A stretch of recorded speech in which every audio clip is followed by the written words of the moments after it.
So anyone want to tell me if they remember this show?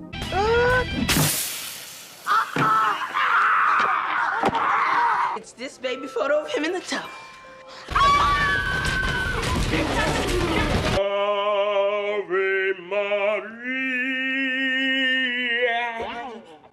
I have my mother's eyes, but my father's voice. What's up everyone, it's Chaotic Things, and I'm about to tell you a show that's probably stuck in the dark recesses of your mind. But before we get into it, like, subscribe, do all that shit. So if you were born in the early 2000s or 90s, there's a high chance that you watched this show, and it's called Ned's Declassified School Survival Guide. It is a live-action sitcom that debuted in mid-September 2004 till early June 2007, and ran for about 3 seasons with a total of 54 episodes. The show is about a young 8th grade boy named Ned Bigby, along with his friends Mose and Cookie. They have weird yet relatable adventures in James K. Polk Middle School. Ned has a notebook which he and his friends refer to as the guide, and from the guide are basic tips and tricks on how to navigate through life and school in general. Whatever problems come along, Ned with his guide has a solution to solve it, and if not, they make one up as their adventures continue. So I know some of you guys are into the love relationship drama, love triangles, and all that good stuff. But in all honesty, Ned was a bit of a Chad, even though he really never tried to be one.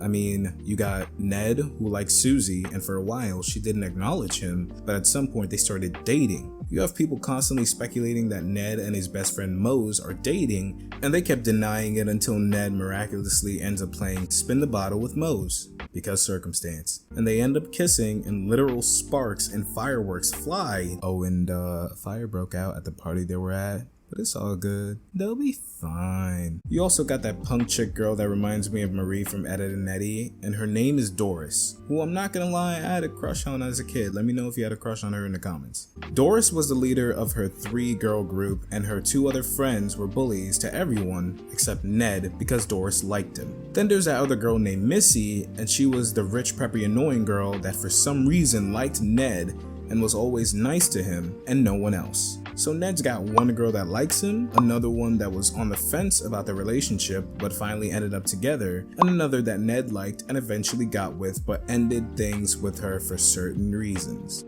Cookie had a crush on this girl named Lisa, who went from the nerdy, ugly girl to the hot but still humble chick that had all the guys drooling over her constantly. And I'm not gonna lie, I liked Lisa honestly because she never had a big personality change from the nerdy girl to the girl that she became, and that was because she always stayed true to herself. She never became arrogant or never had a high maintenance mindset, but rather a calm and sweet mindset that many people, including myself, adore a lot. There was also this girl named Evelyn that was Cookie's rival when it came to anything academic. Both hated each other in the beginning, but then Evelyn ended up liking him, and Evelyn is crazy, like borderline seemingly psychopathic. The relationship didn't last long, and Evelyn went for another guy named Seth, who was basically the cool jock. Finally, we got Mose, who fell for Ned as time went on, like I mentioned before. There was also the high school bully named Loomer who liked her, and Loomer would bully everyone, including Ned and Cookie, except for Mose,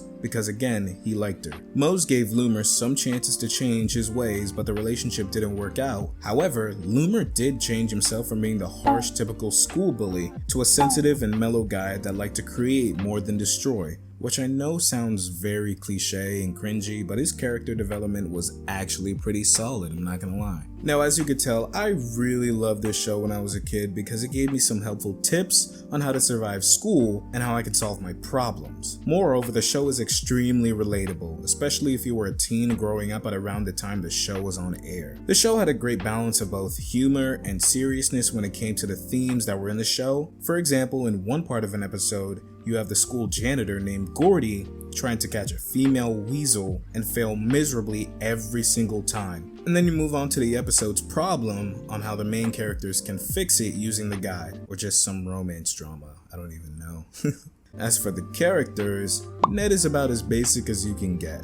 Majority of the time, Ned's just circulating around his friends or peers and helping them with their problems. He's not particularly popular, but he really isn't that much of a nerd either. Cookie, on the other hand, is definitely a nerd, but he has his moments in the show. I remember this one episode that Cookie joined the dark side of the gym court when it was discovered that he had some skill playing dodgeball. He ended up joining the jocks and bullies and teamed up against Ned and the weaklings, for lack of a better word. And in that episode, it was like a fever dream for all kids and teens that love playing dodgeball, because who wouldn't play dodgeball, bro? Dodgeball is literally the king of gym sports. Moving on, we got Mose, who was also kind and sweet, but had a tough and abrasive side to her, and she wasn't shy about showing it to anyone at all, including both Ned and Cookie. All in all, Ned, Cookie, and Mose balance each other out and compensate for each other's shortcomings, which is always good to see. Now, before I end the video, I also want to talk about two other friends that Loomer had,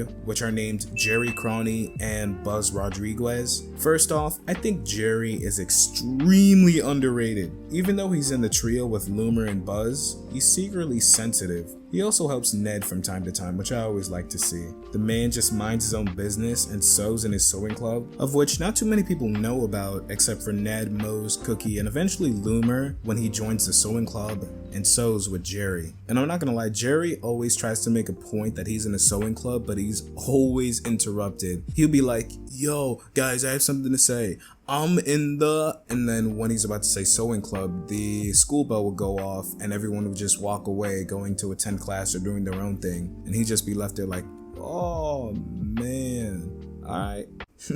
Alright, so next we got Buzz, who honestly I believed he deserved better. Buzz almost never speaks. He's like Ferb. He only speaks in 2 episodes, but only for a brief amount of time each episode. He only laughs when Loomer and Jerry laugh after making fun of or bullying someone. He's just a silent character that only speaks when he has something meaningful to say, and even though I just said he's underrated, he deserves better, I'm all here for it, okay? There's some silent characters that you know are badass just because they're silent. Are there some characters that I should have mentioned in this video? Let me know down in the comments below. If you enjoyed the video, make sure to hit that like button and subscribe for more. Turn on post notifications so you never miss a thing. Follow me on Twitter and Insta @ChaoticThinks, and I'll see y'all in the next one. Peace out, gents.